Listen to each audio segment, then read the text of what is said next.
Então, boa tarde a todos e a todas. Vamos dar início, então, a uma outra aula, né, do curso que está sendo promovido pelo CEP do Cuidado, enfim, as práticas clínicas em saúde mental infanto-juvenil. Esse curso faz parte de uma pesquisa que busca cartografar a rede de saúde mental infanto-juvenil no Ceará, a partir de 11 municípios do estado.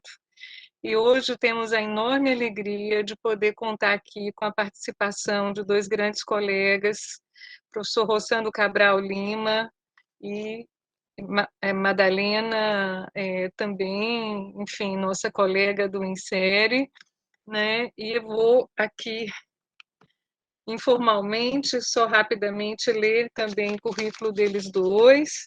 Rossano Cabral Lima é doutor em saúde coletiva e professor associado do Instituto de Medicina Social da UERJ.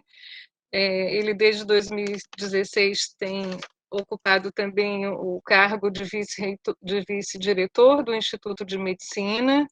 Em 2005, Rossano publicou um trabalho de referência muito importante também para a discussão da questão do TDAH. Né? O nome do livro se chama Somos Todos Desatentos? O TDAH e a construção das bioidentidades, e há pouco tempo também participou como organizador de uma importante coletânea bibliográfica também aqui para o nosso curso, sobre a saúde mental da criança e do adolescente. Então, agradeço muitíssimo a presença do Rossano aqui hoje, né? E Madalena Lima Verde, é mestre em psicologia pela Universidade de Fortaleza e é membro fundadora do INSERE, uma pessoa que tem feito um trabalho muito importante, né, na luta pela saúde mental também da criança e do adolescente aqui em nossa cidade. O INSERE, ano passado, completou 25 anos, tem feito aí uma firme trajetória também dentro desse campo da saúde mental infanto-juvenil aqui em Fortaleza.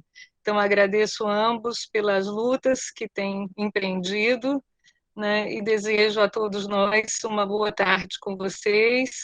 A ideia hoje é que a gente possa discutir a questão da medicalização e do diagnóstico na infância. Tema quente nos outros encontros, então acho que hoje teremos aqui muitas discussões interessantes também. Um abraço, então, aí a todos. Muito bem, boa tarde. Começo eu, depois vai Madalena, não é isso? Isso.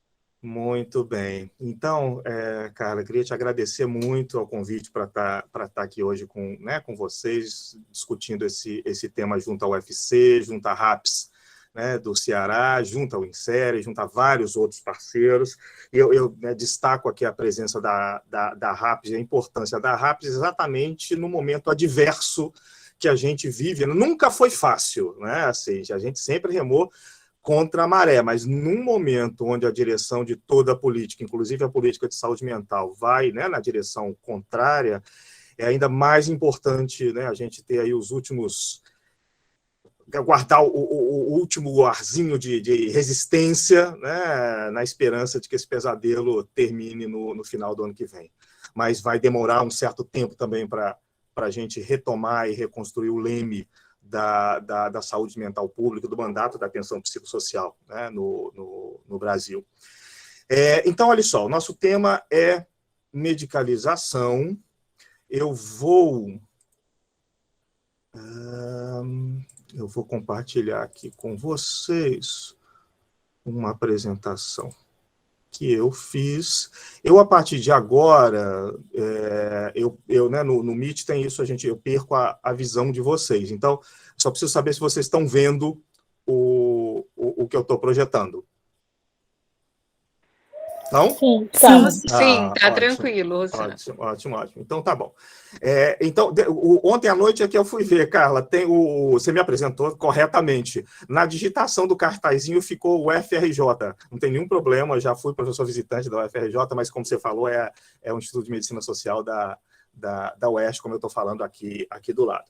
Então, olha só, eu dei esse título, né, dentro do tema de medicalização na infância e adolescência, o tema da mesa, eu coloquei esse subtítulo, vamos dizer assim, título da minha apresentação, entre a medicalização e o cuidado psicossocial. Acho que vai ficar claro para vocês o porquê desse título. O que eu vou tomar como ponto de partida, né? A gente quase sempre, e vocês já tiveram, né, conversando com a Cristina Ventura Couto, com outros colegas aqui do Rio, a gente sempre enfatiza isso, né? O quanto a criança foi invisível para as questões de saúde mental da criança, né, foram invisíveis durante boa parte do século XX, ou como foram apropriadas pelo discurso da filantropia, da assistência social, ou mesmo, né, da institucionalização em lugares fechados.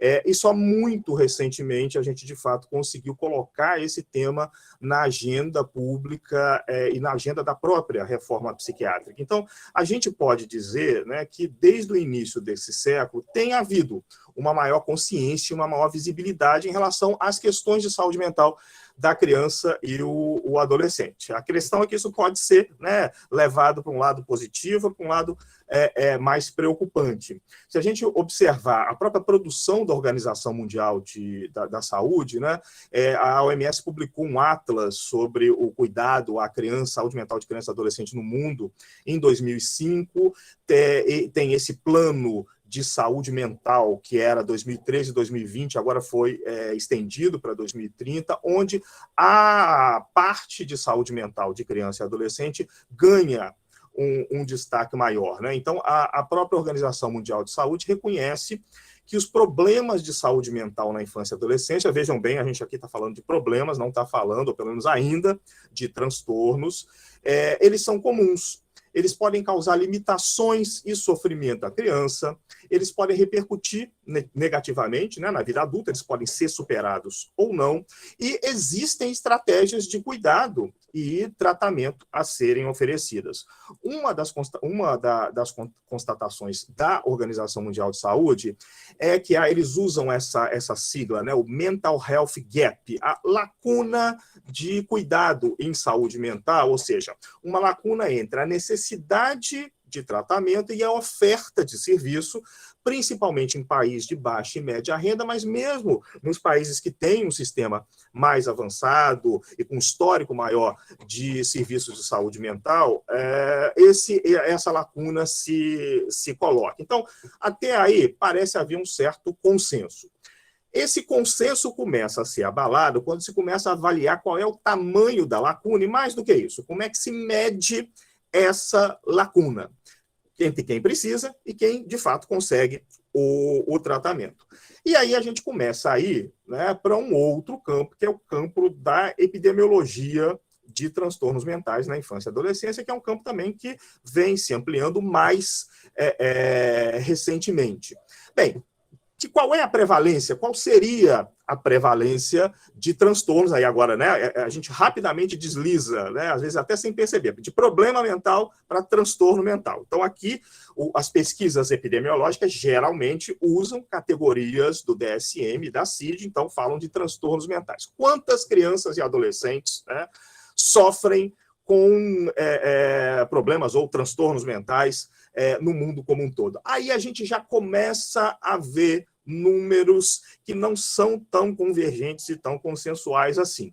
A OMS, durante muito tempo, usou essa faixa de 10% a 20%, mas atualmente, dei uma olhada no site ontem para ver os números, e ela tem investido mais nessa percentual, na faixa mais inferior desse espectro. 10% é o que ela está dizendo agora, talvez reconhecendo que 20% seja uma faixa, seja um número grande demais. Boa parte dos estudos internacionais de meta-análises tem encontrado uma mediana em torno de 12%, e aqui no Brasil também um estudo que analisou algumas pesquisas em relação a isso, chegou a uma faixa de 12% a 19,9%.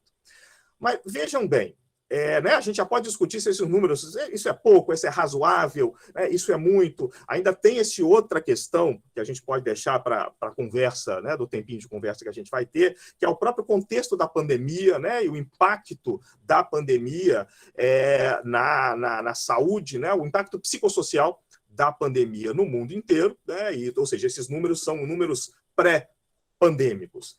Quando você vai, aí aqui já é um estudo, uma revisão feita por autores brasileiros. Quando você vai tentar entender, então, pela lógica do transtorno, né, quantas crianças e adolescentes sofrem desses quadros, olha só como é que os números variam.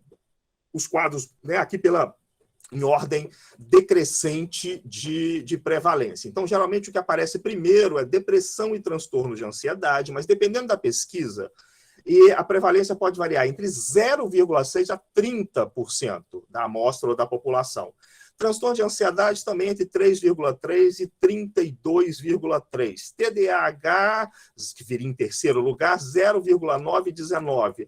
Uso de substância, 1,7 e 32. Transtorno de conduta, 1,8 e 29,2. Ou seja, né, um desencontro enorme de números que tem a ver com uma série de variáveis metodológicas, de fatores socioculturais, né, intervindo nas pesquisas, dependendo dos locais onde elas são feitas, de quem é o informante. Tudo isso, né, faz diferença, tudo isso tem impacto na hora de medir isso, né, que vai ter impacto na hora de medir o tamanho da lacuna. Mas, de uma maneira ainda mais surpreendente, um número que o Allen Francis, né, já tem livro publicado no Brasil, vou voltar a falar dele daqui a pouco, para quem não conhece, é um psiquiatra americano que se tornou crítico dos DSM. Ele, no livro dele, né, que é em português, a tradução foi Voltando ao Normal, o título do livro, ele cita uma pesquisa de prevalência cumulativa de transtornos psiquiátricos lá nos Estados Unidos. O que é prevalência acumulativa? Uma coisa é você medir a prevalência, que às vezes eles chamam de prevalência ponto, ou seja, quantas crianças e adolescentes têm tais transtornos mentais durante esse período de um mês que a gente vai pesquisar, por exemplo. Prevalência acumulativa é diferente, você vai somando os quadros ou transtornos que as crianças ou adolescentes foram tendo no decorrer, né, da vida, mesmo que elas não tenham hoje, elas já tiveram, por exemplo, quando tinham 10 anos de idade. Então, elas entram na estatística, entram na prevalência. E olha só o que eles observaram, que aos 20, pegando a idade de 21 anos, né, como ponto de corte, 83% desses jovens se qualificavam para algum diagnóstico psiquiátrico ou naquele momento ou em algum momento do passado. A gente chega, então, né, ilustrado pela epidemiologia, a gente encontrou as evidências lá que o Machado de Assis não precisou delas para escrever o conto, né, O Alienista, porque a gente pode dizer que aos 21 anos de idade, só 17% das pessoas nos Estados Unidos podem ser consideradas normais, porque não apresentaram sinais de nenhum tipo de transtorno mental. Então, qual é a questão, né? E por que o título que eu dei a essa apresentação? Acho que a todos nós que temos direta e indiretamente, né, esse mandato público em relação à saúde mental de criança e adolescente, eu não entrei em detalhes da minha apresentação, mas durante cerca de 10 anos eu trabalhei em CAPSI, aqui do Rio de Janeiro, depois fui supervisor clínico institucional de um CAPSI, hoje estou na universidade, mas orientando várias pesquisas na rede. Acho que a questão é essa: como é que a gente pode cuidar dos problemas, ou mesmo dos transtornos, ou do sofrimento, né, que geralmente é o termo que a gente usa mais comumente, como é que a gente pode cuidar dessas crianças e adolescentes de modo integral, na comunidade, evitando, né, por um lado, negligenciar, identificar, cuidar, tratar os quadros ou os sofrimentos que elas apresentam, mas também evitando, por outro lado, escorregar para a medicalização, né, de problema social, escolar ou familiar. Então, é aí que esse tema, né, da medicalização surge. Bem, isso já é, né, eu indiquei alguma bibliografia para, né, para vocês consultarem. O tema da medicalização é um tema amplo de pesquisa, ela não diz respeito exclusivamente ao campo da psiquiatria ou da saúde mental, né? No nosso campo a gente geralmente usa psiquiatrização, mas é um tema muito, muito amplo, pesquisado, né? A partir do momento que as profissões de saúde, capitaneadas pelo campo médico, passaram a abranger um número cada vez mais de questões, né? Dentro da sua área de abrangência, dentro da sua área de competência. Um dos estudiosos desse processo, dentro da sociologia da medicina, é o Peter Conrad. A descrição, esse é um livro dele que acho que não está traduzido para o Brasil, acho que ele não tem livros traduzidos para o Brasil, né, mas o título já diz: A medicalização da sociedade, sobre a transformação de condições humanas em transtornos tratáveis, né? Então, essa é a concepção de que a medicalização é um processo pelo qual fenômenos sociais, fenômenos, né, subjetivos, a gente pode dizer no nosso campo, fenômenos relacionais, fenômenos escolares, passam a ser descritos em linguagem médica, eles passam a ser encarados como quadros patológicos e, então, em consequência, eles se tornam passíveis de abordagens terapêuticas, né? Eles passam a ser passíveis de tratamento. Bem, como eu estava falando, essa noção de medicalização hoje, né, ela já foi virada do avesso. Inclusive, uma das críticas que se faz é que acabou acontecendo, né, uma certa banalização dessa noção. O Nicholas Rose, um sociólogo do King's College no Reino Unido, é um dos que faz essa crítica, de tal maneira que alguns autores já vêm propondo outras noções para tentar perceber o caráter atual, né, a face mais contemporânea desse fenômeno, que já é um fenômeno contemporâneo. Então, muitas vezes aparece o termo biomedicalização, aparece o termo farmacologização, para falar especificamente de psicofármaco, porque muita gente, quando ouve o termo medicalização, né, associa isso diretamente à questão do remédio, do medicamento. Isso está incluído, mas a noção de medicalização não se reduz a isso.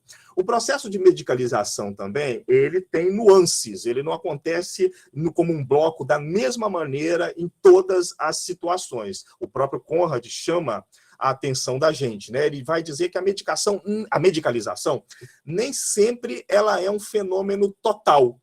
E, então, falando agora do campo da psiquiatria de uma maneira geral, a gente pode entender isso quando a gente considera que alguns quadros, algumas situações de sofrimento, elas foram quase que totalmente incluídas dentro do campo médico, psiquiátrico, psicológico, né? Porque aí há ou seja, em torno ou junto com o campo médico, como eu falei, outros saberes da saúde também fazem parte desse processo. Então, para ilustrar isso que eu acabei de dizer, isso daqui é uma matéria do site do Senado, da Agência de Notícias do Senado Federal, já há alguns anos, mas é muito curioso, porque qual é o título da matéria? Ele bota a frequência minha assinatura. SUS oferecerá terapia completa .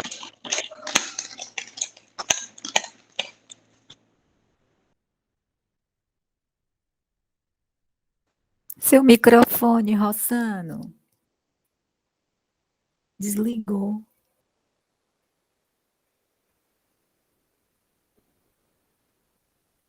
Não dá para te ouvir, Rossano. Tá.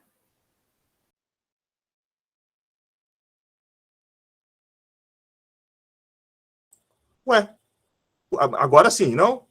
Agora sim. Que coisa estranha, desligou, estava desligado, mas desligou automática. Na verdade, eu comecei a ouvir uns ruídos, e aí acho que foi logo depois disso acontecer. Eu já vou voltar aqui, então. Bem, se acontecer de novo, tomara que não, mas é só falar. Pois bem, então, eu estava falando, né? Eu estava mostrando aqui essa imagem. E o que eu estava dizendo era isso, né? Nessa matéria, quando você abre a matéria, o que é terapia completa para tratamento do transtorno bipolar? No caso, terapia completa eram os medicamentos que eram usados também, né? Aos quais os usuários da rede privada tinham acesso, né? Então, isso mostrando como é que tratamento medicamentoso aqui virou sinônimo de tratamento e ponto final, né? Mostrando um quadro que foi quase que integralmente, né, medicalizado, psiquiatrizado. Outras situações também, mas nem tanto, não da mesma maneira. A gente fala de medicalização de dificuldades de aprendizagem, é verdade, e está certo em falar, mas o campo médico, psicológico, psiquiátrico, pelo menos por enquanto, não tomou conta de toda a questão da dificuldade de aprendizagem. As escolas, a psicologia escolar, enfim, a pedagogia também, né, originalmente é quem deveria estar, né, lidando com essas situações. A mesma coisa em relação a problemas de conduta. Você tem, né, psiquiatrização, você tem farmacologização, mas isso não compete exclusivamente, o manejo desse tipo de situação não compete exclusivamente ao campo médico-psicológico, também compete à justiça, aos direitos, etc, etc, etc. Uma maneira que eu acho muito boa de entender, né, melhor o conceito de medicalização é entender também que esse processo pode acontecer eventualmente, não é o mais comum, mas pode acontecer no sentido oposto. Então, pode haver desmedicalização também. 2 exemplos de desmedicalização. Aqui está um deles. Isso daqui é um catálogo francês do final do século XIX, início do século XX, vendendo aparelhos contra o onanismo, ou seja, aparelhos contra a masturbação, modelo feminino, modelo masculino. Isso, né, no final do século XIX, início do século XX, a masturbação ou o onanismo era de fato considerado um transtorno, uma patologia, um desvio, né, da sexualidade. A sexualidade, né, costuma ser aí a mais facilmente de ser apropriada por esses discursos normalizadores, mas às vezes ela também escapa, né, a masturbação de lá para cá, depois de psicanálise, movimento feminista e um monte de coisa, deixou de ser considerado um problema, né, médico por si. Um outro exemplo também tem a ver com a sexualidade, foi quando a homossexualidade foi retirada do DSM, na época DSM-2, o manual psiquiátrico. Vejam bem, essas mudanças não ocorreram, tanto a da masturbação quanto a da homossexualidade, que era o termo usado, né, na classificação da época, não ocorreram porque a ciência médica avançou e mostrou que, de fato, por evidências, isso não era uma patologia. Foram mudanças culturais, sociais e políticas que fizeram com que essa fronteira entre normal e patológico, né, no campo da sexualidade, se deslocasse. Se vocês verem aqui, foi numa reunião da Associação Psiquiátrica Americana e isso foi votado, né, ou seja, foi uma decisão basicamente política, inclusive sob pressão do movimento, na época chamado movimento gay, que já se manifestava e já pressionava para que o modo, né, homoerótico de experimentar prazer não fosse considerado como um transtorno, né, um transtorno mental. Então, isso mostra que, né, essas fronteiras entre normalidade e patologia, principalmente no campo do mental, elas não estão, né, não são definidas e totalmente demarcadas a mobilidade, né, para um lado e para o outro. Falando de criança, que é o que nos importa, aqui é um outro livro do Conrad, junto com um colaborador mais antigo, do início dos anos 90, o Conrad acredita que há algumas populações que elas têm mais risco de medicalização, porque elas têm menos poder de barganha na sociedade, elas são menos empoderadas, para a gente usar um termo muito, muito usado hoje em dia. Então, criança não é a única, né, mas é uma delas, porque a imagem que a modernidade criou da criança são de pessoas, né, imaturas, inocentes, dependentes, não responsáveis, são os adultos que tomam ações de proteção no melhor interesse da criança, são os adultos que descrevem, classificam e encaminham para tratamento, né, as crianças desviantes ou transtornadas, e a criança acaba, infelizmente, tendo muito pouca voz nesse processo. E aí não é por coincidência, aí eu cheguei, né, no Allen Frances, que eu imagino que vários de vocês já conheçem. Ele teve, inclusive, no Brasil, na época do lançamento desse livro. O Allen Frances foi o coordenador da 4ª edição, psiquiatra, coordenador da 4ª edição do DSM-4. À medida que o DSM-5 foi sendo anunciado, ele passou a se converter num crítico do próprio sistema classificatório americano. Um crítico moderado, mas de toda maneira um crítico. E ele teve que fazer uma autocrítica, né, do processo que ele coordenou lá no DSM-4. O que o Allen Frances fala, né, é que o DSM-4, né, a versão do manual que foi do Manual da Associação Psiquiátrica Americana, né? Para quem não conhece, DSM é a sigla em inglês para Manual Estatístico e Diagnóstico dos Transtornos Mentais. 4 era a 4ª edição, que foi publicada em 94. O Frances vai dizer agora, mais recentemente, uma certa meia-culpa, de que o DSM-4 contribuiu para 3 falsas epidemias em psiquiatria. Que é o excesso de diagnósticos de transtornos de déficit de atenção, de autismo e de transtorno bipolar.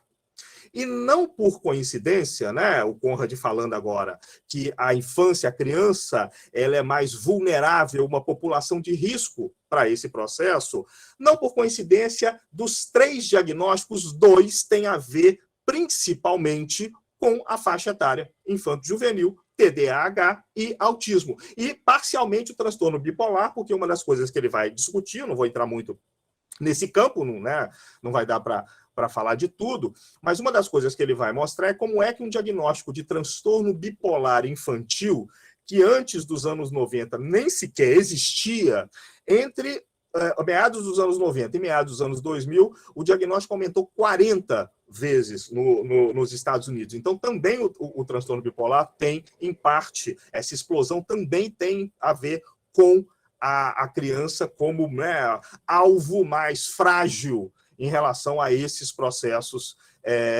de medicalização. Como eu disse, como não vai dar para falar de tudo, e como o TDAH, o diagnóstico de transtorno de déficit de atenção e hiperatividade, né, foi o carro-chefe desse processo todo, a locomotiva, né, no sentido que ele foi na frente e outros diagnósticos vieram, né, atrás dele, eu vou falar rapidamente vou usar o TDAH aqui como quase que um estudo de caso, né? Não de caso clínico, mas do caso TDAH, para depois voltar para algumas questões que me parecem importantes, já que a gente está discutindo essas questões no contexto da rede de atenção psicossocial, mais especificamente aí do estado do Ceará.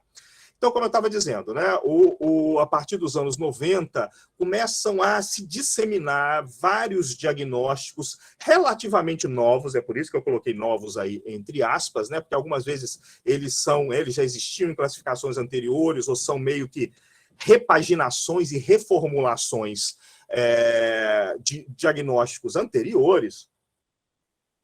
No caso do TDAH, por exemplo, né, a gente vai ver, tinham aí alguns precursores, transtorno hipercinético, reação hipercinética, disfunção cerebral mínima e etc.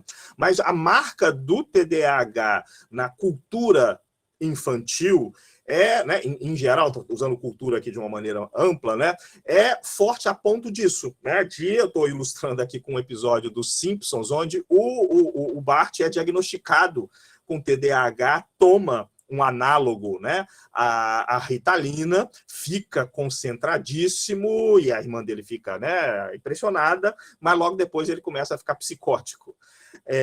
Então, né, mostrando como é que isso ganhou a sociedade, tomou as famílias, as escolas, né, muitas vezes com a intermediação nem sempre responsável da mídia. Tá? O TDAH, o fenômeno TDAH, e o quanto ele proporcionou e abriu as portas para todo esse processo que desde da metade dos anos 90 a gente tem experimentado com mais força, ele só pode de fato ser entendido junto com o medicamento que é usado para tratar o quadro, que é a Ritalina, que é um nome comercial do metilfenidato. Muita gente acha que a Ritalina é um remédio, é um resultado do avanço da tecnologia farmacêutica, né, da neurociência das últimas décadas. Não é nada disso, né? Na verdade, a Ritalina é um medicamento, é uma substância que foi sintetizada já nos anos 40, aprovada para uso nos Estados Unidos na metade dos anos 50, mas não era para criança, né? Era como um estimulante, já que o metilfenidato é um análogo das anfetaminas. Então, vocês estão vendo aqui, eu vou usar aqui algumas publicidades, porque elas são importantes para mostrar exatamente, né, como é que isso se transmite para a sociedade de uma maneira geral. Olha a propaganda da Ciba, que era a empresa que fabricava na época, né, sobre fazendo o marketing da Ritalina. Era uma senhora, né, que estava lá, olha o estereótipo também de gênero, né, e de idade. Uma senhora já idosa, com as batatas, né, para descascar, e aqui ela não conseguindo, e o texto diz: se a fadiga crônica e a depressão leve faz com que as tarefas mais simples pareçam tão grandes, aí aparece o outro quadrinho, ela já cumprindo o seu papel social de descascadora de batata, segundo os publicitários que bolaram a campanha. A Ritalina alivia a fadiga crônica, que deprime, e a depressão leve, que fadiga. Só em 61, você começa a aproximação da Ritalina com questões comportamentais infantis, mas ainda não havia um diagnóstico específico, né? Isso vai acontecer principalmente com um diagnóstico de disfunção cerebral mínima, um diagnóstico dos anos 60 e 70, que teve muito sucesso, embora ele não constasse nos DSM, né, dos manuais da Associação Psiquiátrica Norte-Americana, mas ele era usado pelo Serviço Público dos Estados Unidos, ele passou a ser usado também em outros países, como no Brasil. E o Paul Vender, que foi um dos principais pesquisadores da disfunção cerebral mínima, ele vai dizer que o que ajudou a construir essa categoria, que é uma categoria que junta, né? Aí tem algumas coisas que eu publiquei a respeito, vocês podem dar uma checada, mas é isso, é um grupo muito heterogêneo de problemas de comportamento e aprendizado e outros que recebiam, né, esse rótulo de disfunção cerebral mínima. E o Paul Vender disse que foi a reação ao remédio, a reação às anfetaminas, que se constituiu numa das razões para reunir esse grupo heterogêneo de crianças sob esse diagnóstico de disfunção cerebral mínima. Ou seja, o que ele está dizendo é, se alguém perguntasse para ele o que é disfunção cerebral mínima, ele diria, é tudo que responde a remédios como a Ritalina. Se respondeu a remédio, é disfunção cerebral mínima. E aí a publicidade já começa a focar, então, né, na criança no ambiente escolar. De fato, o diagnóstico passa a ser um diagnóstico escolar. Tem aqui, né, o menino lá concentradíssimo, parecendo o Bart Simpson, dizendo estudos controlados demonstram os benefícios na minimal brain dysfunction, na disfunção cerebral mínima. Bem, isso, né, a partir do momento que se transforma em TDAH, no DSM-3 vira DDA, distúrbio de déficit de atenção, e a partir dos anos 80 e 90 se transforma em TDAH, o nome que a gente conhece hoje. Essa relação, esse caráter escolar do diagnóstico, ele fica cada vez mais patente, né? Eu atualmente só trabalho no consultório privado e, quase que sem exceção, todas as crianças que me são encaminhadas, né, com essa suspeita de que ou pode ser o TDAH e se precisa tomar remédio ou não, sempre passa por uma questão escolar, que a própria escola, né, levanta a questão, ou que os pais levam, né, para a escola. Muitas vezes procuram outros profissionais não médicos primeiro, mas acabam chegando também ao consultório de psiquiatras, neurologistas ou mesmo pediatras. E aí, continuando esse passeio pela publicidade, né, a imagem do escolar, e principalmente do menino escolar, porque tem também um viés de gênero em relação a isso, né? A imagem do escolar é a que é onipresente. Olha aí, essas são duas versões do mesmo produto, que é o Concerta, que existe no Brasil, chegou um pouco depois, que é o metilfenidato, é a Ritalina de ação mais prolongada. E aí, né, tem uma coisa muito curiosa que às vezes a gente não presta atenção. Aqui são duas versões da mesma publicidade. Aqui, eles traçam dois caminhos distintos, e aí, né, a questão da performance, do desempenho, das exigências, né, de desempenho, de eficácia, de eficiência, desde pequenininho, ficam muito, né, muito claras, e como é que isso chega de uma maneira muito, às vezes, muito massacrante para as crianças, para as famílias também. Eles estabeleceram dois caminhos aqui para o Alex. Aqui está, Alex tem TDAH. Aí, o caminho estrelado é quando ele começa a tomar o Concerta. Aí ele vai para a biblioteca com um amigo dele, Matt, ele conhece, né, ele aprende quem é o George Washington e ele faz a professora ficar orgulhosa. Fica parecendo, então, que o objetivo do remédio é fazer a professora ficar orgulhosa. Se ele não toma, aqui, ele vai descendo ladeira abaixo, né? Então, ele vai esquecer sua mochila no ônibus, ele briga com a irmã, ele não tem ideia de quem é George Washington, e a professora chama a mãe para conversar. Então, também fica parecendo que o objetivo do remédio é que a professora não chame a mãe para conversar. Essa imagem se repete, né, na Ritalina, que aqui no Brasil é a Ritalina LA, e aqui num outro remédio que não existe aqui, que é o Adderall, que também é uma mistura de anfetamínicos, né? E com uma imagem ainda mais complicada, que é a imagem de um garoto e a mãe todo feliz porque ele tirou, né, uma nota B+, como se a gente tivesse remédio para fazer a nota na escola melhorar, né? Pois bem, então isso, aí a gente entra então, falando, né, como eu estou falando, dessa associação íntima entre o TDAH e o metilfenidato. Aqui são algumas imagens de alguns estudos. Essa aqui já tem um tempinho, publicado na Nature Neuroscience. O que é isso aqui? Aqui, cada dupla de coluna rosa e verde, mais ou menos, né, é um país. O rosa, o meio vinho aqui, é em 99. O verde é em 2003. Poucos anos depois, mostrando, né, aqui, esse eixo é o eixo das doses diárias por 1.000 habitantes. Mostrando que alguns países, por exemplo aqui, os Estados Unidos, né, eles já tinham um patamar relativamente alto, mas subiram.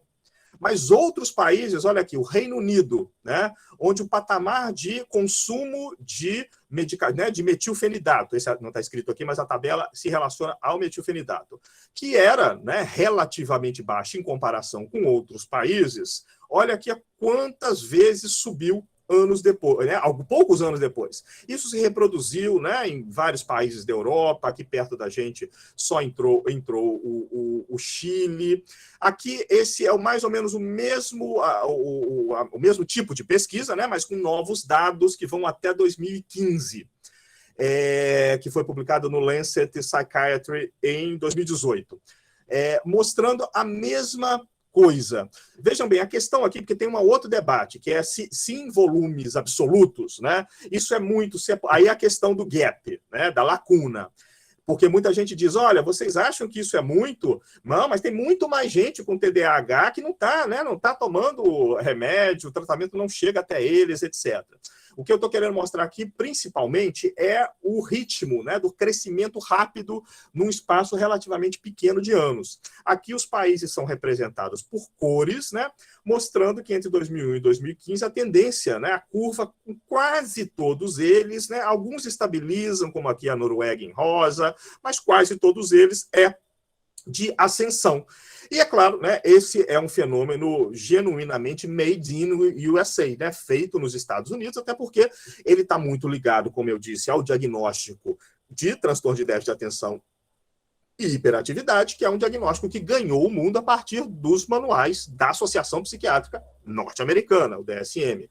Então, essas duas principais curvas aqui, que estão lá em cima, aqui a prevalência, né, por 100 mil habitantes, não, desculpa, prevalência por cento, aqui é, né, 0%, 2%, 4%, 6%, 8% da população que está tomando medicamento para TDAH.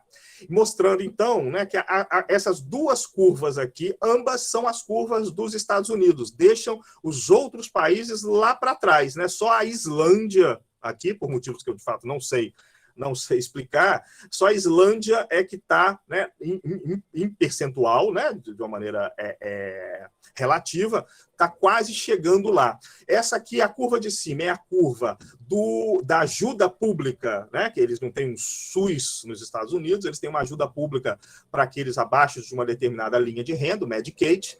Então, né, as crianças são muito, né, comparativamente com outros países, muito mais medicadas com medicamentos para TDAH, e aqui é o mercado privado, né? Essa vermelho, mas os dois são dados americanos. Aqui no Brasil, o que a gente tem outras coisas também. Se vocês forem na página do Fórum contra a Medicalização da Educação, eles, se não me engano, têm números até mais recentes. Essa é de uma pesquisa lá do Instituto de Medicina Social, de uma pesquisadora, de uma doutoranda lá, né, que com dados da Anvisa, principalmente, mostrou que o consumo da Ritalina aumentou 8 vezes, praticamente, entre 2003 e 2012, aqui no Brasil, né, mostrando de novo, a questão não é o número absoluto, é a tendência do espraiamento dessa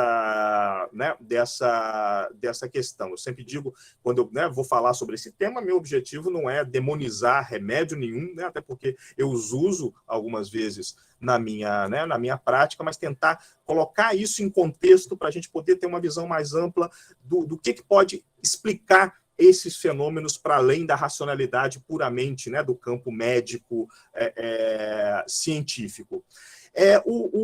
Geralmente, essas preocupações, né, são muito focadas na questão do TDAH e do metilfenidato, mas as coisas, né, não se resumem a esses medicamentos. Isso daqui é uma tabela do início, 2005, já tem um tempinho, mostrando, né, o uso de psicofármacos por criança lá nos Estados Unidos, entre 0 a 19 anos, criança e adolescente, o tamanho do círculo, né, quanto maior o círculo, maior a população usando. Então, né, de fato, o medicamento para TDAH está em primeiro, mas logo depois antidepressivo, anticonvulsivante, antipsicótico, um pouco menos ansiolítico, e medicamentos para dormir, e muitas vezes são essas percentagens aqui com uma taxa alta de uso, né, de mais de um remédio, de polifarmácia, de mais de um psicofármaco ao mesmo tempo.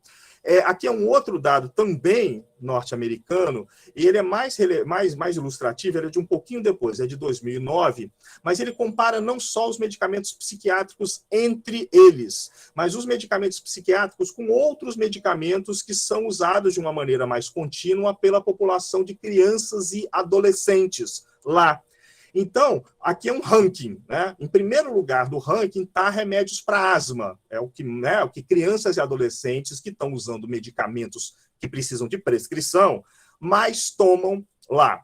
Mas em segundo lugar, remédio para TDAH, terceiro lugar, antidepressivo, quarto lugar, antipsicótico. Aí aqui já volta para medicamentos da clínica geral, antihipertensivo, depois já vai para remédio para dormir, remédio para diabetes, para colesterol. Mas, ou seja, se a gente somar TDAH, antidepressivo e antipsicótico, quase que empata com remédios para asma que estão ocupando aqui o primeiro lugar. Vou trazer agora alguns dados aqui do Brasil, exatamente para isso, né? Ou seja, ok, né? A gente tem que esse fenômeno, que é um fenômeno que o TDAH e a Ritalina ganham um destaque, ele é preciso ser, né, enfrentado, mas quando a gente vai olhar, por exemplo, para dentro dos nossos serviços de saúde mental, mais especificamente para os CAPs infantis, a gente também vai encontrar essa questão colocada. Aí aqui eu estou falando mais especificamente da questão da medicação, mas é claro que a questão da medicação remete à questão do diagnóstico. Aqui é um dado também que já tem um tempinho, aqui dos CAPCI do Estado do Rio, nesse período de 2011 e 2013, mostrando que a Ritalina e os congêneres não estavam entre os medicamentos mais prescritos, né, nos serviços, até porque não havia, acho que ainda não há, né, dispensação gratuita desse medicamento, mas era risperidona, depois carbamazepina, ácido valproico, haloperidol e fluoxetina. Na verdade, há muita variação também, né, no uso, na intensidade e na prevalência do uso de psicofármacos nos nossos serviços. Eu peguei aqui 3 exemplos de estudos aqui, brasileiros, né? Tem algum tempinho, mas acho que ainda são relevantes. Então, vão desde estudos, né, aí de CAPCI, de Fortaleza, pode ser até que algum dos autores esteja aqui entre a gente, mostrando que havia, naquele momento, né, uma alta taxa, um alto percentual das crianças, aí com a criança mesmo, 3 a 12 anos, usando, né, em tratamento, das crianças em tratamento nos CAPCI. 80%, quase 90% estava usando medicamentos, mas a média de medicamento por criança era relativamente baixa.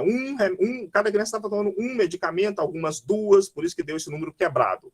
Por outro lado, um CAPCI do interior do Rio Grande do Sul foi quase o oposto. Eles pegaram aqui uma faixa maior, mas mais ou menos metade das crianças em tratamento lá no CAPCI, aí é um CAPCI específico, estava usando medicamento, a outra metade estava em tratamento, mas não medicamentoso, mas aquelas que estavam tinham uma média de 4 remédios para cada usuário, ou seja, se medicava menos, mas se medicava mais pesadamente. Um outro dado de Maceió mostrando que quase 100% dos usuários até 18 anos estavam medicados e a grande maioria usando mais de um medicamento. Então, voltando aqui, eu vou caminhando para o final da minha apresentação, né, reforçando, né, a gente tem aí a tarefa e o mandato de estar pensando nessas questões em geral, mas estar pensando nessas questões também no contexto da rede de atenção psicossocial. É claro que eu estou falando aqui de CAPCI, mas a rede não é feita só de CAPCI, de uma série de serviços, né, desde a estratégia de saúde da família até urgência e emergência, tudo isso que a gente, né, gostaria que tivesse um funcionamento um pouco melhor do que de fato está. Eu estava falando lá no início, o que eu quero mostrar para vocês nessa parte final é como é que esse tema tem sido enfrentado pelo campo, né, da atenção psicossocial e dentro do paradigma da reforma psiquiátrica no Brasil. Como eu estava dizendo no início, né, demorou muito para a criança com problemas de saúde mental sair da condição de invisibilidade, né? E esse tema, então, da medicalização também, ele passa a entrar na pauta muito recentemente. Se a gente pegar o relato das primeiras conferências nacionais de saúde mental, a gente vai ver que a primeira, em 87, e a segunda, em 92, quase não fazem referência à criança e adolescente. Isso não era, né, naquela tarefa de desconstrução do aparato manicomial brasileiro, a questão da criança parecia uma questão menor, né, em todos os sentidos. Até porque as crianças que lá haviam, muitas vezes já haviam crescido, já eram adultas, morando em manicômios, né, há décadas. Somente a partir da terceira conferência você tem um destaque mais específico, uma atenção mais específica a essa proposta da criação, da necessidade de criação de uma rede de atenção integral para criança e adolescente, tendo o CAPCI o equipamento ou dispositivo, né, de destaque, mas também devendo ser uma política construída de maneira intersetorial. E na quarta conferência, né, de 2010, a pauta da saúde mental infanto-juvenil já é uma pauta mais abrangente. Ela inclui, né, desde questões de crianças e adolescentes em uso de álcool e droga, ações de proteção e prevenção, o papel dos hospitais gerais, o sistema de medida socioeducativa, conselhos tutelares, além do tema dos CAPCI. A gente pode dizer que essa pauta, então, desde então, se ampliou. A gente está aí às vésperas da 5ª Conferência Nacional de Saúde Mental, no ano que vem, que já está em preparação. É só na 4ª conferência que esse tema vai começar, de fato, a fazer parte mais explicitamente da agenda do campo da atenção psicossocial, né? Tem um tópico lá, também é um tópicozinho lá, né, escondido no meio de vários, né, de que uma das tarefas da agenda é enfrentar a prescrição indiscriminada de psicofármacos para criança e adolescente a partir de uma discussão sobre os riscos de medicalização dessa população. Em 2015, houve um documento, né? Acho que isso é importante até para quem está trabalhando no campo, perceber que houve uma tentativa, vocês acompanharam esse movimento do governo Bolsonaro, do revogaço, né? De tentar revogar essas portarias, mas eles voltaram atrás, então essas portarias, né, elas continuam valendo, então isso dá um respaldo à ação de quem, né, de quem é agente público, mesmo que não seja gestor, né, mas agente como trabalhador, estudante, residente. Você tem essa recomendação do Ministério da Saúde, para adoção de práticas não medicalizantes, para prevenir a excessiva medicalização, ainda muito focada no metilfenidato, né? O que eu estou colocando aqui para vocês é que o metilfenidato não é a única medicação, e às vezes nem é a mais prevalente. Uma recomendação do Conselho Nacional de Saúde, aqui mais geral, falando sobre a promoção de práticas não medicalizantes, também fazendo referência ao metilfenidato e à prevenção da excessiva medicalização. E, por fim, uma recomendação do Conselho Nacional, do CONANDA, né, do finalzinho de 2015, que também dispõe sobre os direitos a criança e adolescente não ser submetida a excessiva medicalização, né? E aqui a medicalização não só como, talvez, das portarias, das resoluções, desculpa, é a que consiga dar essa visão mais abrangente, que a questão não é só a prescrição de remédios, é exatamente, né, poder transformar em questões médicas, questões de outra ordem, questões de aprendizagem, comportamento, disciplina, reduzindo esses quadros a patologia, com uma preocupação também sobre prescrição de medicamentos em jovens no sistema socioeducativo. Então, para acabar mesmo, eu sei que já estou estourando aqui quase estourando o meu tempo, eu acho que para o debate, né, desse tema na RAPS, do ponto de vista de política pública de uma vez, como o Conrad estava advertindo lá, que eu mostrei para vocês lá atrás, a gente não pode tratar a medicalização como um fenômeno uniforme, né? No Brasil, a gente vai encontrar em territórios, né, às vezes um do lado do outro, onde, né, de fato, as escolas, né, os serviços de saúde vão estar inundados, né, de diagnósticos, de encaminhamentos de medicamento, e você pode ter um território logo do lado onde, né, nem a própria medicalização chegou até lá, onde, de fato, não se tem acesso a nenhum tipo de tratamento, seja medicamentoso, seja não medicamentoso. Então, acho que a nossa tarefa é mapear os cenários locais de medicalização. Ou seja, como é que se dá a medicalização no campo infanto-juvenil comparado com a do campo do adulto, né? Repetindo, tomando aqui medicalização não só como a questão do medicamento, mas a questão da própria difusão dos diagnósticos e da transformação, que é essa a questão da medicalização, de problemas, de questões de vida em patologias, em transtornos mentais. Como é que se dá a medicalização no CAPSI? Da mesma maneira que se dá na atenção primária ou atenção básica, na estratégia de saúde da família, é a mesma maneira que se dá nos ambulatórios, é a mesma maneira de crianças que estão vivendo na comunidade, crianças que ainda estão institucionalizadas, mesmo que fora da saúde mental. O perfil da medicalização é igual na rede pública de saúde e na saúde privada? É o mesmo na escola pública e na escola privada? Provavelmente não, né? Mesmo esse fenômeno do TDAH e da Ritalina, durante muito tempo teve um corte de classe importante, era uma questão principalmente, né, para crianças de classe média em escolas privadas.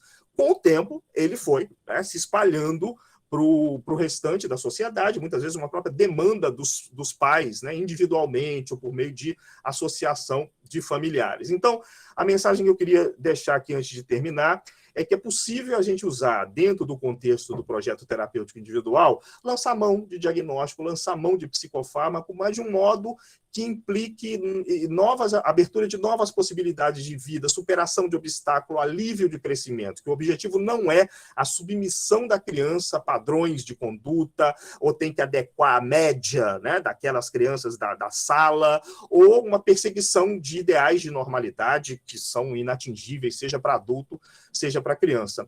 Isso vai ao encontro, também isso serve como respaldo do documento da OMS, né? O documento afirma, aqui está o original, eu fiz uma tradução aproximada, que crianças e adolescentes com transtornos mentais devem receber intervenção precoce por meio de intervenções psicossociais baseadas em evidências e outras intervenções não farmacológicas na comunidade, evitando a institucionalização e a medicalização.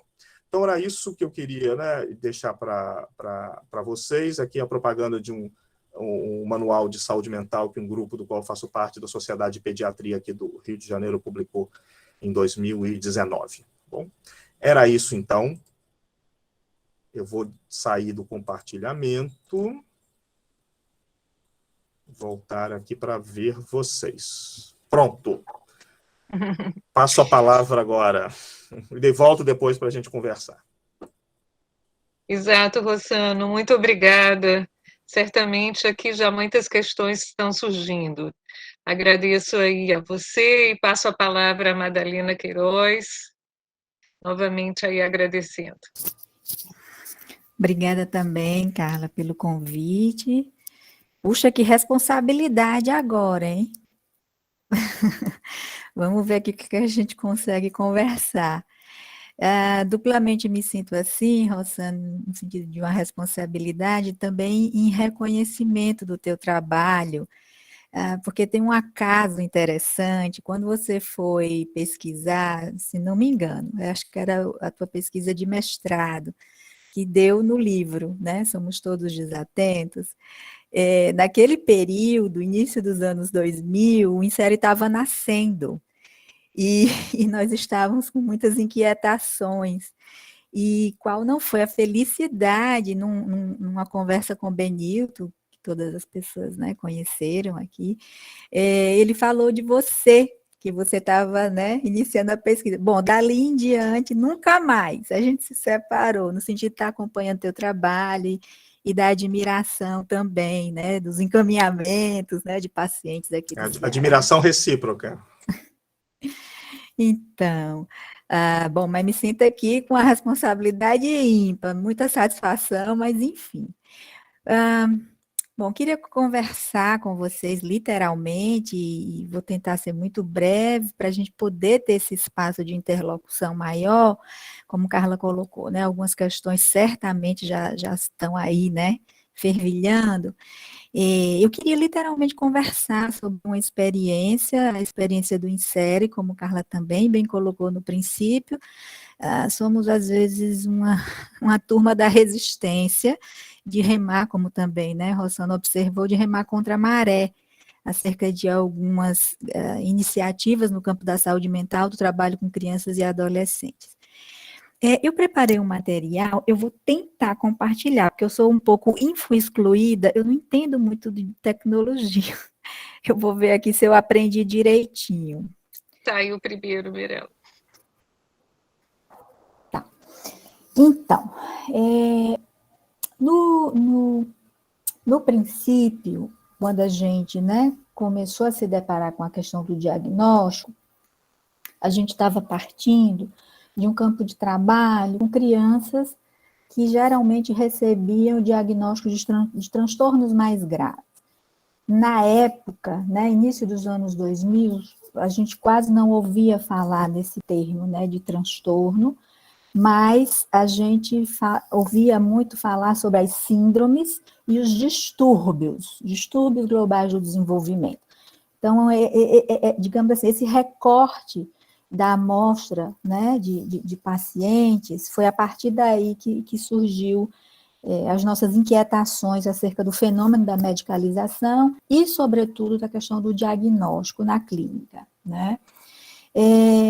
Essa primeira lâmina era para dizer para vocês que num assunto como esse, entendido, né, ao longo desses anos de experiência, a gente entende como um assunto extremamente complexo, essa temática do diagnóstico, né? E para assuntos complexos não há soluções fáceis. Queria dizer que no princípio da nossa experiência, a gente partiu de uma posição muito crítica acerca do diagnóstico, né?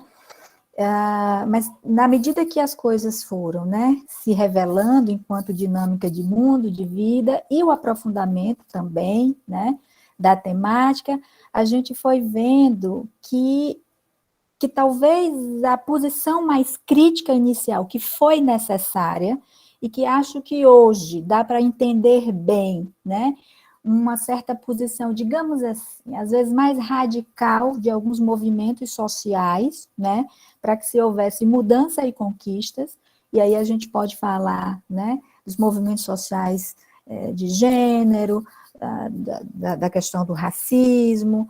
Então, assim, se num primeiro momento a gente precisava ir, né, com muita intensidade para uma crítica reflexiva, ao longo tanto da pesquisa, de uma experiência de pesquisa, né, na pós-graduação, como no transcorrer do tempo mesmo, a gente foi vendo essa nossa posição primeira ser modificada.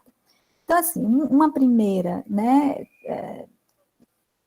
um primeiro aprendizado também, né, nessa coisa da complexidade do diagnóstico, é que a gente foi se dando conta de que a gente precisava, para discutir o tema, de interlocuções, né? A gente, como, né, área da saúde, a gente partia do campo, né, da racionalização, da racionalidade médica, porque é aí o nascimento da clínica, não é? Mas a gente foi vendo que a gente precisava estar em interlocução com muitas outras perspectivas, narrativas e disciplinas. Por isso a ideia de teia no sentido de que toda uma interlocução com as ciências humanas, né, com a sociologia, com a antropologia, foi fundamental para ir iluminando mais, né, essas questões do diagnóstico. Pode passar? Bom, então, próxima. Então, assim, no início dos anos 2000, o Insere nasce, como falei para vocês, interessado, né, nessas problemáticas no campo da infância, enquanto também, né, uma equipe interdisciplinar, a gente nasce e a gente vinha numa discussão, nesses primeiros anos da década de 2000, a gente vinha numa discussão de conceitos teóricos, de ideias metapsicológicas no âmbito da psicanálise. Havia, por exemplo, um conceito muito debatido, que era o conceito de recalque, né, do ponto de vista de um funcionamento psíquico, mental. A gente vinha nessas discussões, digamos assim, extremamente bibliográficas e teóricas.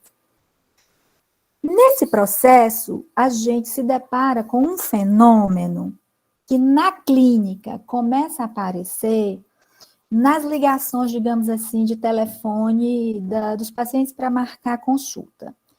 O fenômeno que aparece era de um pedido por diagnóstico, né?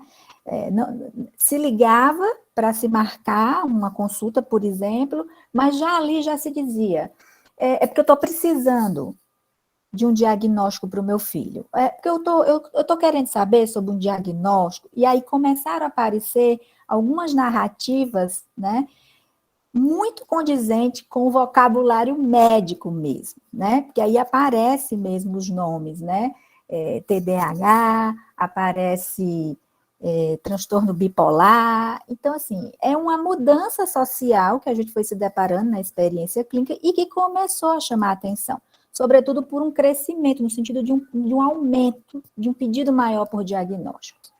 Então, esse período aí, a gente, enquanto equipe, se mobiliza, né, por estudos que já vimos de ordem teórica e também por esse fenômeno social observado na clínica. Pode passar. Com essa experiência, a gente começou a se inquietar e começou a tentar interlocução, né, com outros colegas da área médica para saber se isso estava acontecendo também, né? Um dos maiores interlocutores da época para a gente eram os pediatras, né? E a observação deles não era muito diferente, né? Me lembro muito de uma conversa com um pediatra, ele dizendo que alguns pais já chegavam à consulta, né? Já falando do que o filho tinha, né? E começou, segundo esse pediatra à época, né, um certo apelo à prescrição medicamentosa, fazendo uma associação. Se o diagnóstico, né, existe e é um TDA, né, qual seria, então, a medicação? Isso começou a aparecer nesse período de forma muito difusa, mas com uma certa frequência, de tal maneira que chama não só a nossa atenção, enquanto uma equipe interdisciplinar da saúde, como também da própria clínica pediátrica, né? Tem como passar para o próximo? Bom, em paralelo, com essas inquietações, né? Eu, por exemplo, eu já estava ensaiando um retorno à universidade, inquieta com esse fenômeno, para querer entender mais o sentido de pesquisar mesmo, né, na pós-graduação. E aí tem toda essa experiência clínica que eu estou compartilhando com vocês, né, enquanto membro do INSERE, mas eu tinha uma outra experiência também na época, né, eu costumo dizer que eu tinha os pés em duas canoas. Eu tinha uma experiência clínica e eu tinha uma experiência escolar, que era uma oportunidade muito rica, né? Porque, por mais que a gente esteja em equipamento de saúde público, que aí a gente pode ter, né, a oportunidade de alcançar uma abrangência de uma amostra grande, né, de crianças e adolescentes para atender, como no âmbito privado, por mais que a gente tenha a oportunidade de atender vários, é diferente da experiência escolar, porque na nossa cultura não existe, né, em certo ponto de vista, não existe criança fora da escola, né? A sociedade toda tem essa compreensão de que lugar de criança, por exemplo, o lugar é na escola. Então, há, né, uma amostra grande, uma oportunidade de ter contato com uma amostra grande de jovens, de crianças. E, bom, o que eu via também lá, né, acontecendo, né? E eu fiz esse monitoramento por aproximadamente uns 6 anos, talvez, né, numa escola. Fui vendo também o mesmo fenômeno, um certo crescimento, né, de uma necessidade por diagnóstico, dos pais procurarem, se interessarem, e mais, os educadores, as professoras, também muito interessadas por essa questão do diagnóstico. Quase sempre vindo acompanhado de uma pergunta muito informal, simplória, mas o que é que ele tem, né? O que é que ele tem, na verdade, queria dizer qual seria o diagnóstico, tá? Porque na escuta, como, né, da área da psicologia, da psicanálise, eu entendia que não era querer saber muito aquela singularidade, às vezes, daquele aluno, mas era saber qual era a etiqueta nosográfica, qual era a verdade no sentido de qual era o diagnóstico sobre aquela criança, né? Então, assim, a partir daí, fomos para a universidade e tivemos, né, o privilégio de encontrar, de saber que Rossano estava pesquisando também lá pelo mestrado dele, um diagnóstico específico, mas que abrangia todo esse campo, né, enigmático e complexo que a gente estava se deparando. Pode passar? Bom.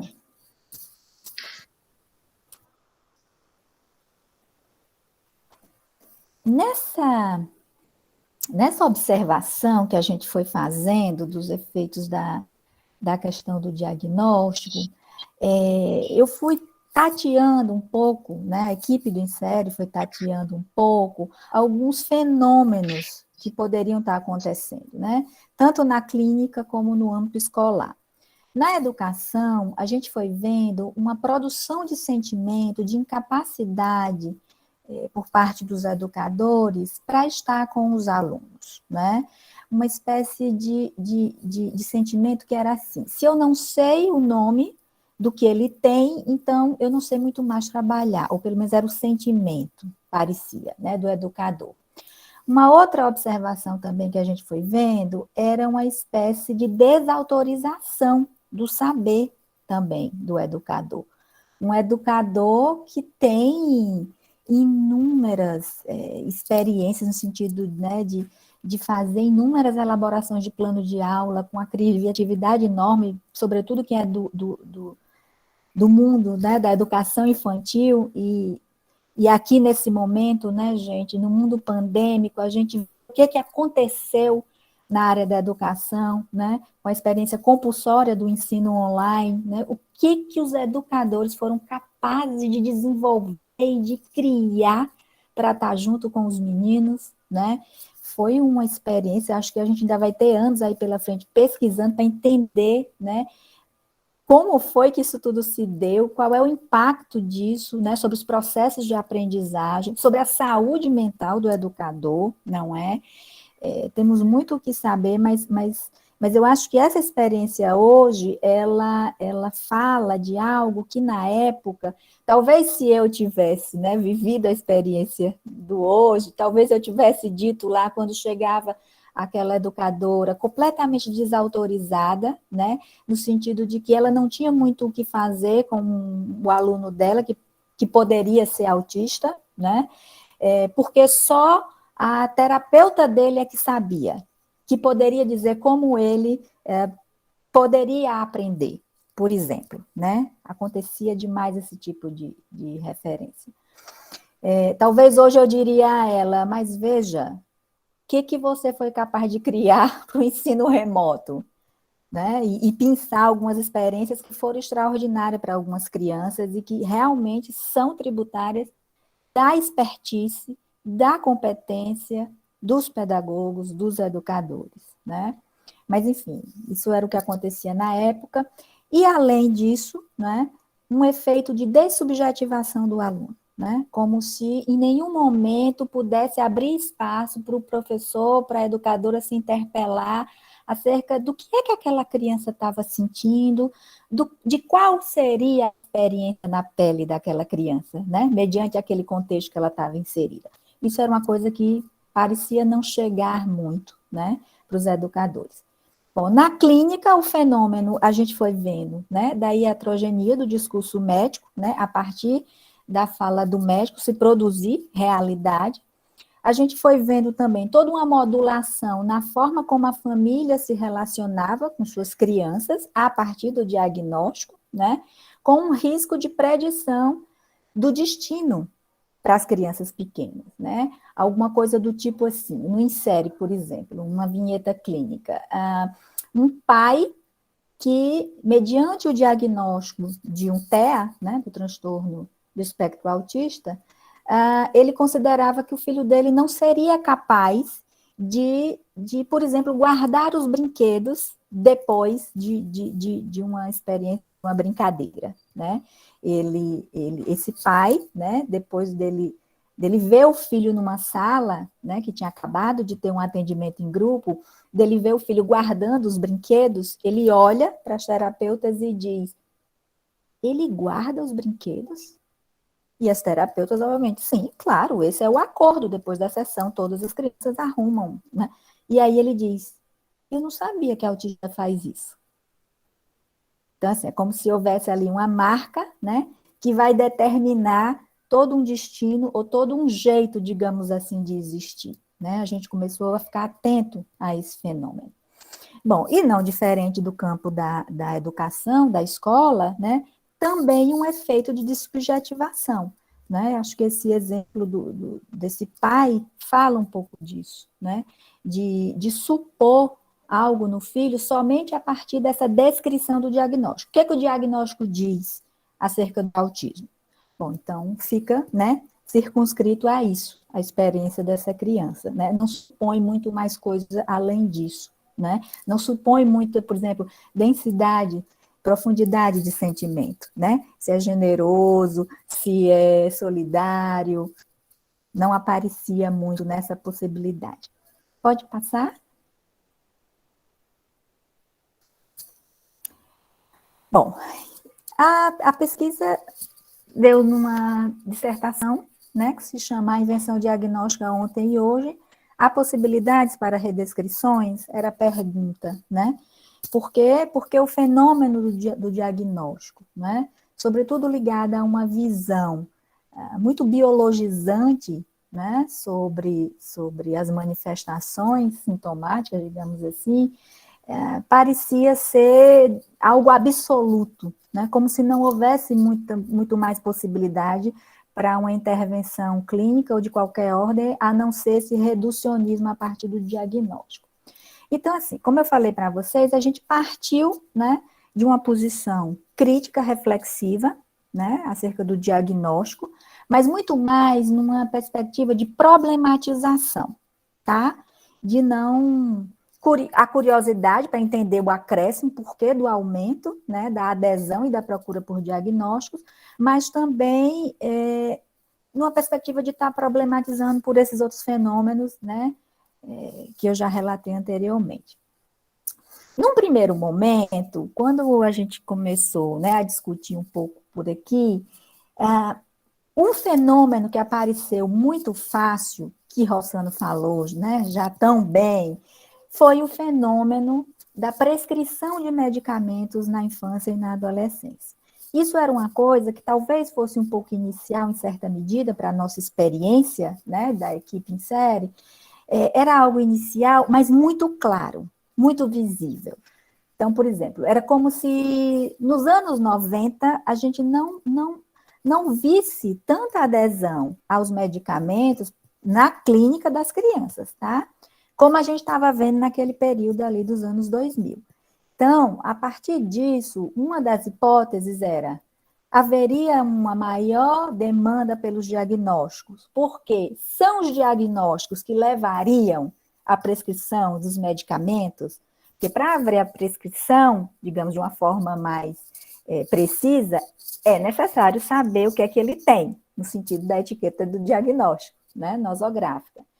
Então, a gente foi lendo e entendendo que sim, que havia algumas, assim, associações, né, dessa emissão diagnóstico com a prescrição medicamentosa. E aí, Rossano, lembra uma passagem do teu livro que eu adoro, principalmente quando vou para a escola, estou sempre mostrando e compartilhando. Eu acho que tem uma passagem que você fala da associação dos dólares que eram mobilizados pela indústria farmacêutica à indústria do petróleo. São cifras, assim, inimagináveis, né? Mas já ali tu fazia essa associação e mostrava isso. Então, assim, fator econômico, né? Não, por trás disso poderia, sim, haver fatores econômicos, enfim. Mas a gente foi entendendo que, para além disso, haviam também outros fatores, né? Fatores sociais, fatores políticos que estavam envolvidos, né, nessa questão do diagnóstico. No processo de historicização, né, no campo da saúde mental, lendo um pouco sobre a experiência da loucura, eu chamei de sisifismo, fazendo referência, né, a um mito do Sísifo, que é um cara, um homem, que ele, né, é punido a subir uma montanha várias vezes rolando uma pedra, né? Era a punição dele, né?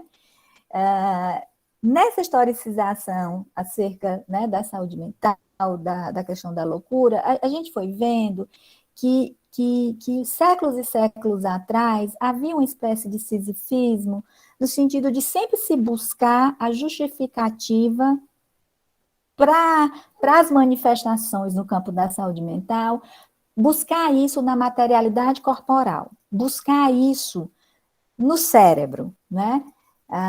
Um primeiro recorte, né, seria a disciplina da frenologia, que ela fazia uma investigação acerca da anatomia cerebral para saber, né, se conforme o tamanho do cérebro, um pedaço do cérebro, uma má formação, necessariamente haveria uma correspondência, né, a uma manifestação patológica. E aí isso atravessa séculos e séculos, não é? E a gente foi vendo que por mais que se tentasse isso, em todos esses séculos, né, tentar fazer essa correspondência de patologia, de doença mental, de transtorno mental, com essa materialidade corporal, com a anatomia cerebral, né? Por mais que se tentasse isso, sempre havia uma certa imprecisão, ou não um consenso total, né, do campo da saúde mental. Mas aí a gente foi entendendo que na nossa contemporaneidade, diferentemente de séculos anteriores, não havia uma adesão social das pessoas, da sociedade de um modo geral, a essa narrativa da fisicalidade do corpo, no sentido de que havia uma descrição sobre, digamos assim, as dores, o sofrimento da pessoa associado a elementos que não eram só da ordem do corpo cerebral, né, fisiológico, né? Então, assim, era uma época em que as pessoas poderiam se descrever, né, desamparadas espiritualmente, tristes, né? Mas na nossa época, o que a gente estava vendo com a chegada do século XXI é que fácil foi se abrindo mão dessas narrativas acerca da vida, acerca da experiência de si mesmo, foi se abrindo mão disso para se aderir cada vez mais a algo que se passava relacionado a um problema corporal, ou no nosso campo, né, mais um problema cerebral. Então, a gente tinha aí uma mudança antropológica, né, importante, que talvez estivesse por trás também dessa adesão, desse fomento pela procura dos diagnósticos. Pode passar? Bom, eu ressaltei três pontinhos apenas, né, falando da experiência, né, do ontem, de anos atrás, do começo dos anos 2000 e de hoje, para dizer que a nossa batalha, né, em termos de problematização do diagnóstico, não foi em vão, tá? Temos aqui 3 pontinhos, né, que mostram que algumas coisas mudaram e que talvez a luta, né, de tentativa de esclarecimento maior para a sociedade, de trazer mais aqui para o debate, né, nessa rede interdisciplinar, que a luta não foi vão e que nós temos aí mudanças positivas. Então, por exemplo, naquele período, uma experiência muito comum é que havia uma emissão diagnóstica, por exemplo, para as crianças pequenas, na clínica da neuropediatria, havia uma emissão diagnóstica muito rápida, muito fácil, tá? Uma família chegava com uma criança e numa consulta de meia hora, de hora, seja o que for, mas enfim, uma breve consulta, única consulta, rápido se fazia uma emissão diagnóstica, tá? Hoje, o que a gente já vê? Nessa mesma clínica, por exemplo, da neuropediatria, pelo menos aqui no Ceará, a gente já vê uma ponderação. A gente já não vê uma emissão diagnóstica assim, tão imediata na primeira consulta. Isso fazendo também aí um recorte, levando em consideração o público, as pessoas que a gente mais trabalhava, que eram as crianças geralmente, né, diagnosticadas com TEA, né, transtorno do espectro autista, tá?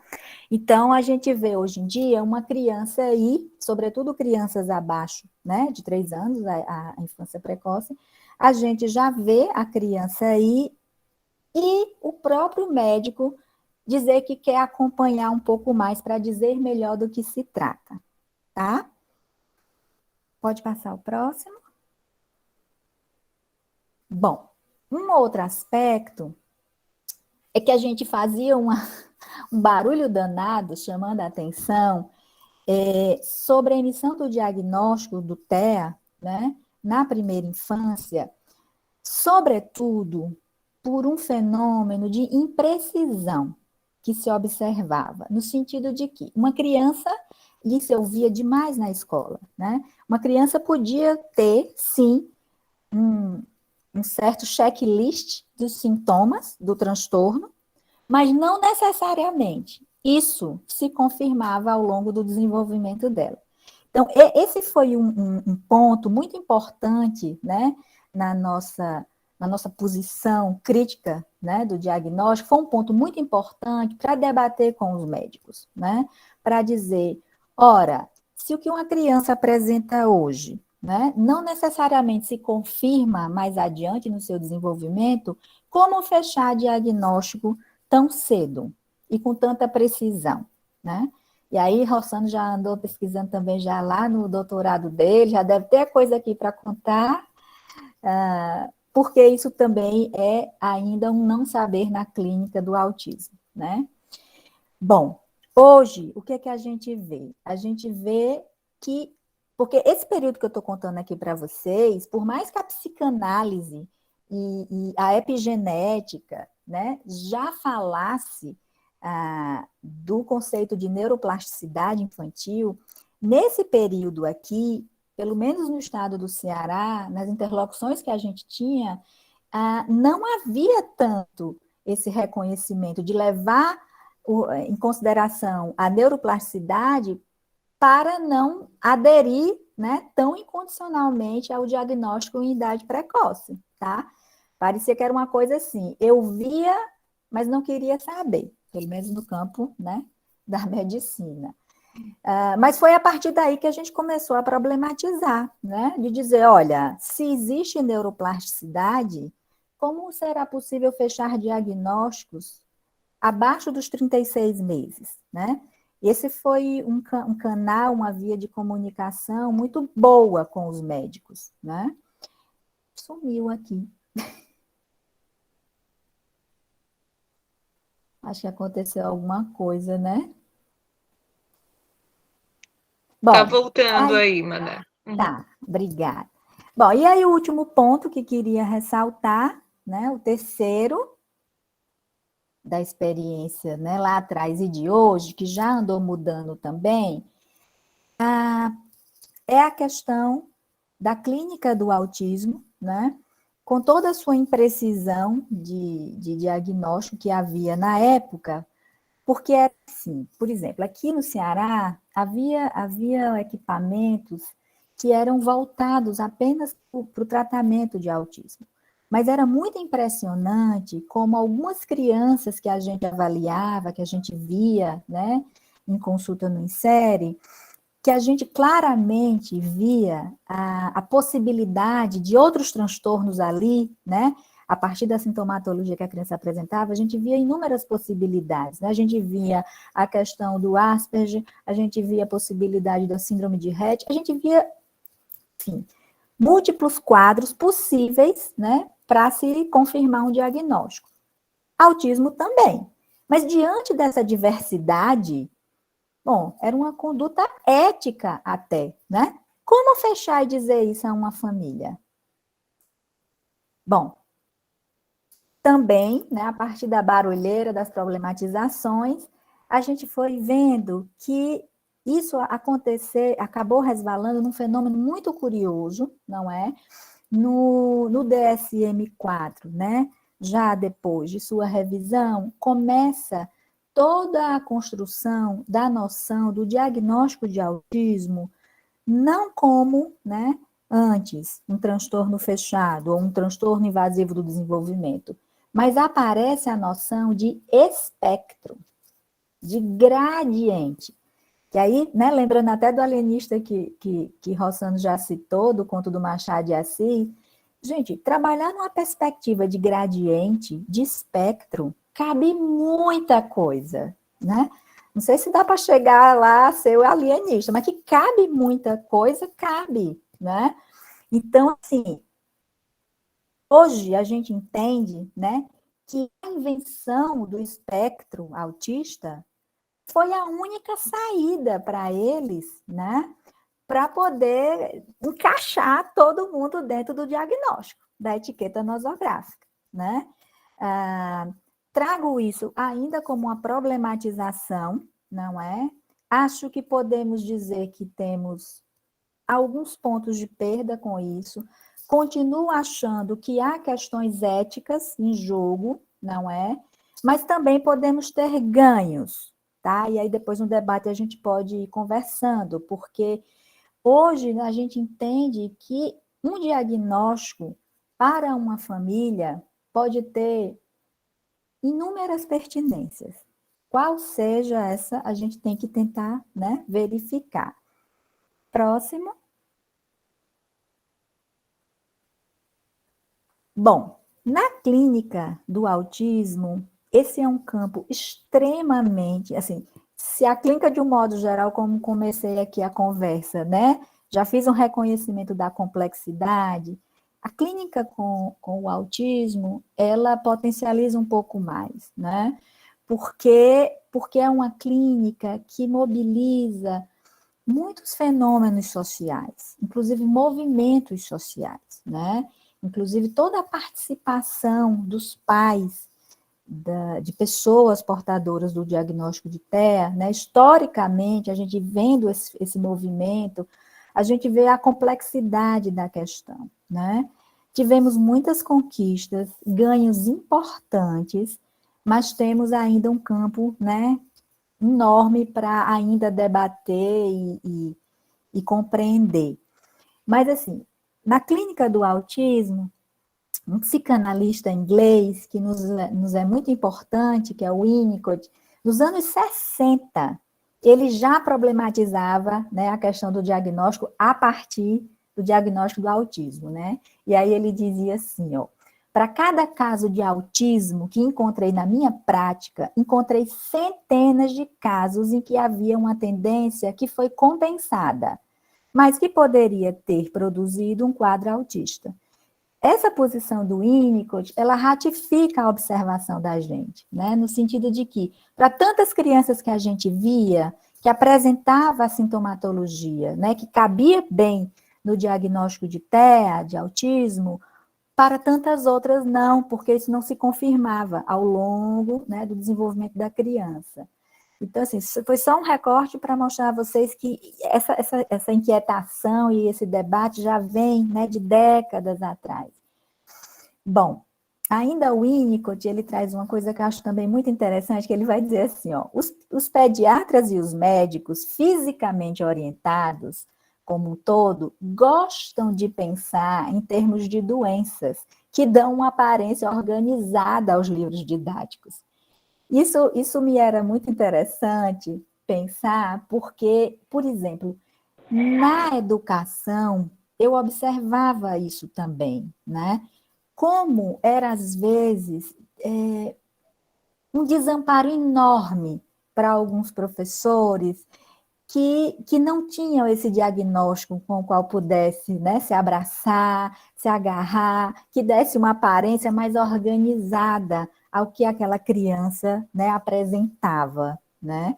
Então, eu acho que tem uma coisa aproximada da experiência da educação com o que o Winnicott falava, né, que saber, né, ter um nome para dizer de uma experiência, de um fenômeno, né, pode ser muito organizador, né? E, de repente, isso também serve para a gente refletir a pertinência também, né? Afinal de contas, a gente está no campo da linguagem, a gente precisa de nomes, né? Para trocar, para se relacionar, a gente precisa da linguagem, né? Uma das coisas, né, da construção do DSM, que foi um dos manuais de diagnóstico, né, que li um pouco mais sobre a feitura dele.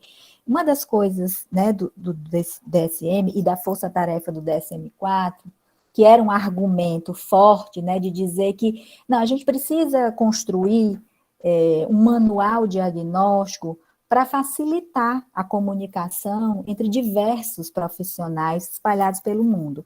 Bom, considerando a gente também, né, em termos de contexto histórico-político, né? Considerando o fenômeno da globalização, de fato, era um argumento consistente, né?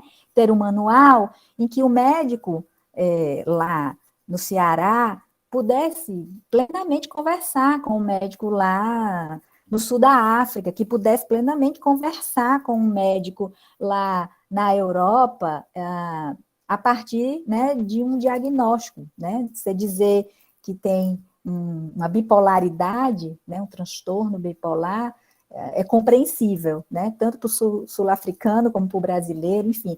É um argumento importante a ser levado em consideração, mas, infelizmente, a gente vê que por trás do argumento há outros pretextos, né, e que são de âmbito puramente político.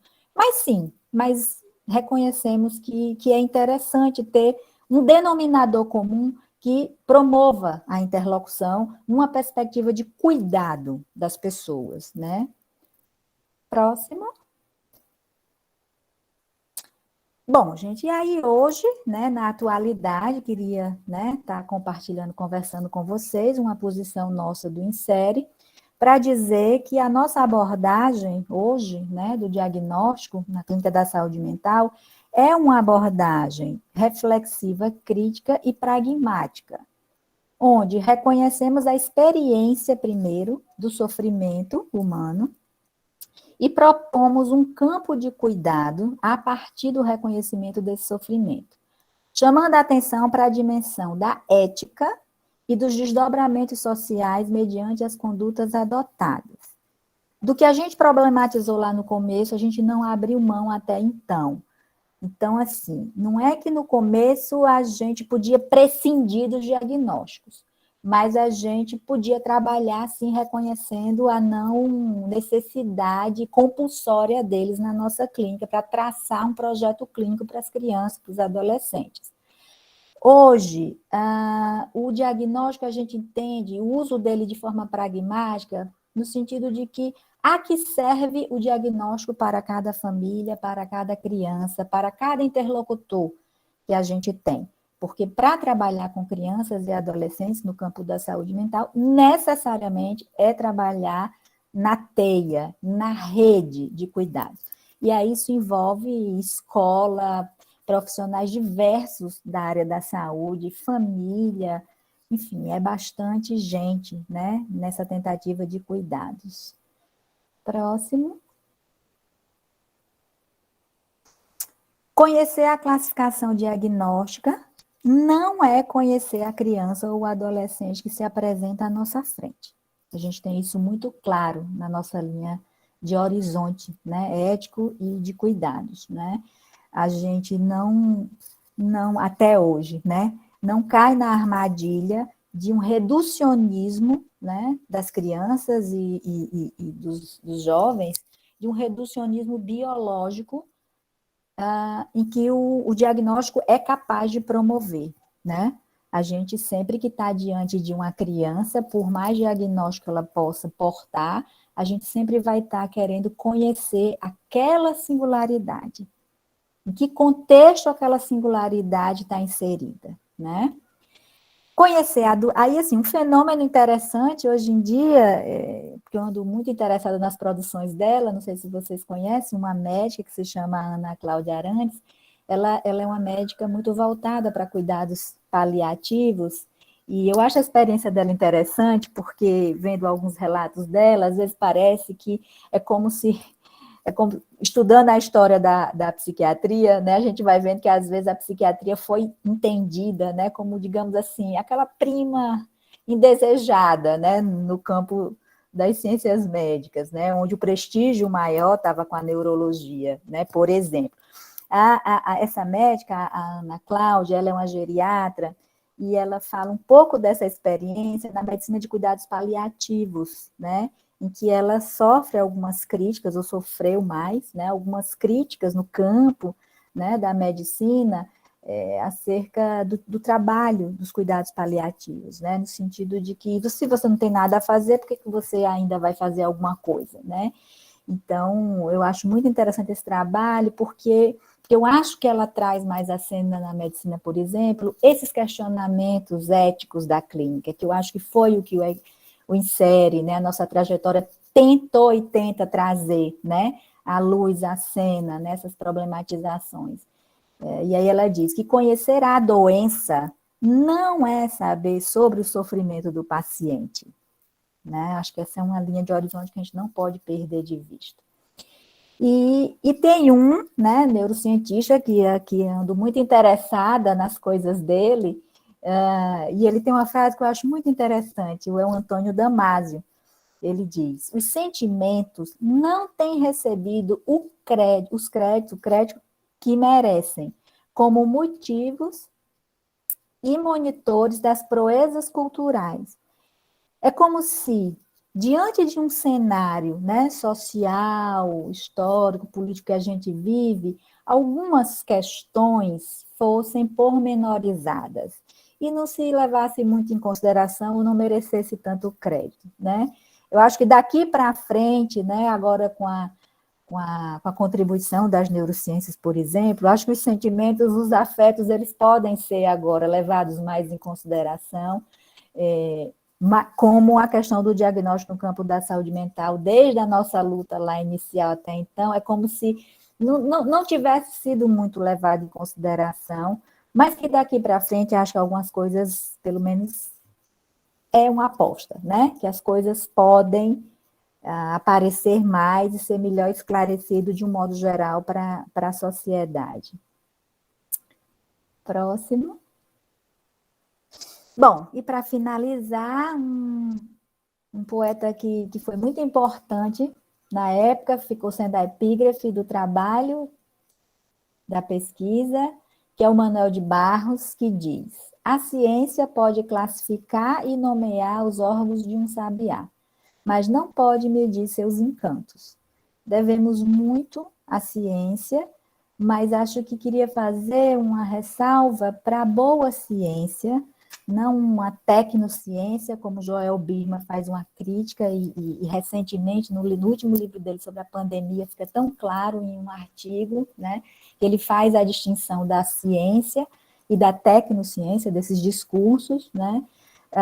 Hoje, estou até aqui em defesa, né, dizendo thank you, science, obrigada pela vacina, tantos, né, que se dedicaram muitíssimo para a gente estar aqui hoje já com as vacinas, mas que a ciência precisa estar sempre em interlocução com várias disciplinas, né, sobretudo as ciências humanas, que a gente vai vendo que em tempos de obscurantismo é um alvo imediato a ser atacado, né? Porque acho que é ela que ilumina e traz tantas problematizações e, consequentemente, avanços e crescimento para os nossos horizontes éticos sociais. Bom, gente, acho que era isso. Obrigada. Espero que a gente possa conversar.